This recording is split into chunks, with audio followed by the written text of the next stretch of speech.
बिस्मिल्लाहिर्रहमानिर्रहीम। नाज़रीन, hit story के साथ मैं हूं शमशाद मांगट और आज की हिट स्टोरी हमारी भारत और अफ़गानिस्तान के दरमियान होने वाले फ़िक्स मैच से मुतल्लिक है। नाज़रीन, आपने ये मैच भी देखा, इसमें जो कुछ हुआ वो भी आपने देखा।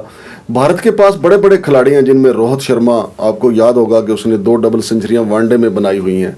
फिर विराट कोहली के पास रिकॉर्ड का एक अंबार है।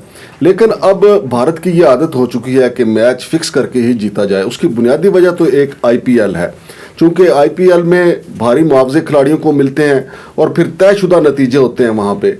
अब लिहाजा एक आदत चूँकि उनको पक्की हो चुकी है, इंटरनेशनल माहौल में भी वो जब जाते हैं तो ये तय करके जाते हैं कि हमने अपनी मर्जी का नतीजा हासिल करना है, बेशक हारना है या जीतना, लेकिन मैच तयशुदा ही होगा।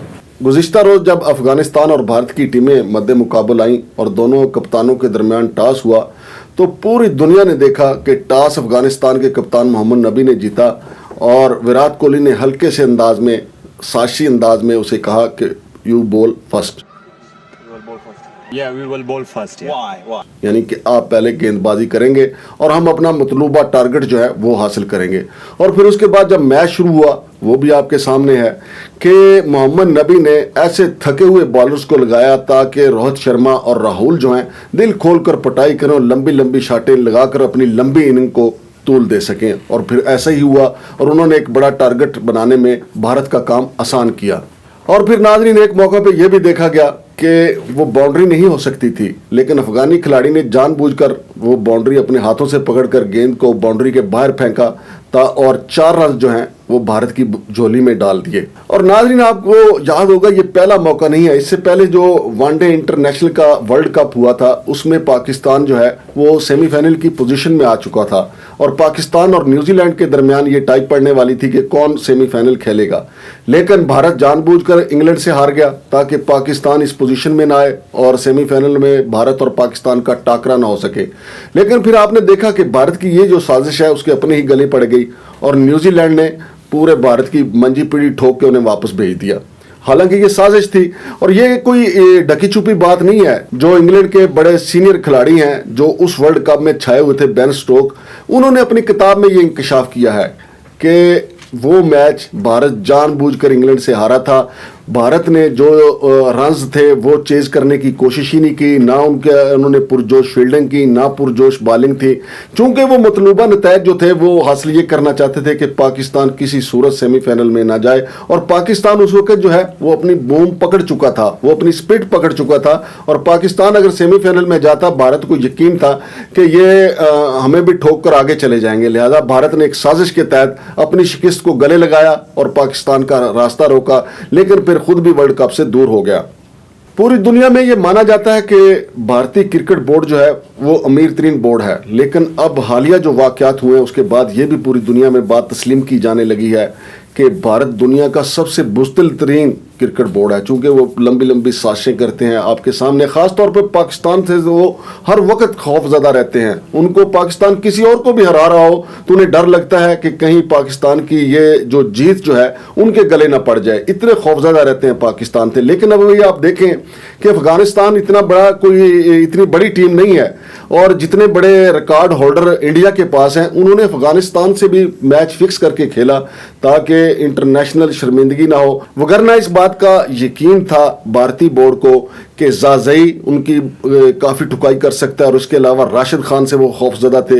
लेकिन अगर कल के मैच में आप राशिद खान की बॉलिंग देखें तो बिल्कुल आपको एक क्लब लेवल की बॉलिंग नज़र आएगी और जो पाकिस्तान के खिलाफ जो बॉलिंग वो करते रहे हैं वो आपको एक दूसरा राशिद खान नज़र आएगा। इसी तरह बाकी जो खिलाड़ी जो पाकिस्तान के खिलाफ उनकी कारकर्दगी थी आपको बिल्कुल कतई मुख्तलिफ नज़र आएगी और जोश भी कतई अलग नज़र आएगा।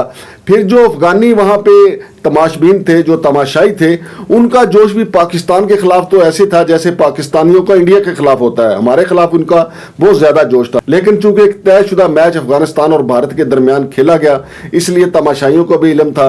लेकिन अचंभे की बात यह है, बल्कि खौफनाक बात यह है कि अफगानिस्तान की जो नई हुकूमत है उसने इस बात का सख्त नोटिस लिया है और उन्होंने ये कहा है कि अगर इसी बेशर्मी के साथ हारना है तो इससे बेहतर है कि क्यों ना क्रिकेट खेलने में अफगानिस्तान पे पाबंदी लगा दी जाए। और फिर जो अफगानिस्तान की नई हुकूमत है उसमें ये बात भी बड़ी نوٹس کی گئی ہے کہ محمد نبی کی جو ٹیم تھی اس نے پرانی جو حکومت تھی اس کے جھنڈے کے نیچے یہ میچ کھیلا ہے. اگرچہ انٹرنیشنل کرکٹ بورڈ نے ان کو یہ اجازت دی تھی کہ وہ سابقہ جو جھنڈا ہے افغانستان کا اس کے نیچے ہی کرکٹ کھیل سکتے ہیں, لیکن جو نئی حکومت ہے افغانستان کی اس نے اس کا برا منایا. اب دیکھتے ہیں کہ محمد نبی جو ہیں وہ اپنا بزدلوں کا ریوڑ لے کے جب واپس افغانستان پہنچتے ہیں ان کے ساتھ کیا ہوتا ہے, اور آگے ورلڈ کپ میں بھارتی ریوڑ جو ہے جو طے شدہ میچ کھیلنے کا عادی ہو چکا ہے, آئی پی ایل نے ان کی بالکل صلاحیتوں کو جو ہے زنگ لگا دیا. اب دیکھتے ہیں کہ وہ ان کے ساتھ باقی میچوں میں کیا سلوک ہوتا ہے. لیکن جو یہ کہا جا رہا ہے کہ افغانستان نے نمک حرامی کی ہے پاکستان کے ساتھ, میں کہتا ہوں یہ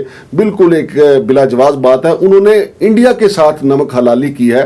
اگر آپ کو اپنا ریکارڈ درست کر لیں, چونکہ پچھلے 20 سال تھے محمد نبی اور اس کے باقی ساتھی راشد خان وغیرہ, اگرچہ انہوں نے کرکٹ پاکستان سے ہی سیکھی لیکن وہ پچھلے 20 سال سے بھارت کا نمک کھا رہے ہیں, اور آئی پی ایل نے ان کو بھارے معاوضے دیے ہیں, اور پھر انہوں نے آئندہ بھی آئی پی ایل میں کھیلنا ہے. ان کو پتا ہے کہ افغانستان میں تو اب پتہ نہیں کرکٹ ہو یا نہ ہو, لیکن آئی پی ایل تو جاری رہے گی. لہٰذا آئی پی ایل میں اپنا کیریئر برقرار رکھنے کے لیے, اپنا نمک برقرار رکھنے کے لیے انہوں نے نمک حلالی کی ہے بھارت کے ساتھ.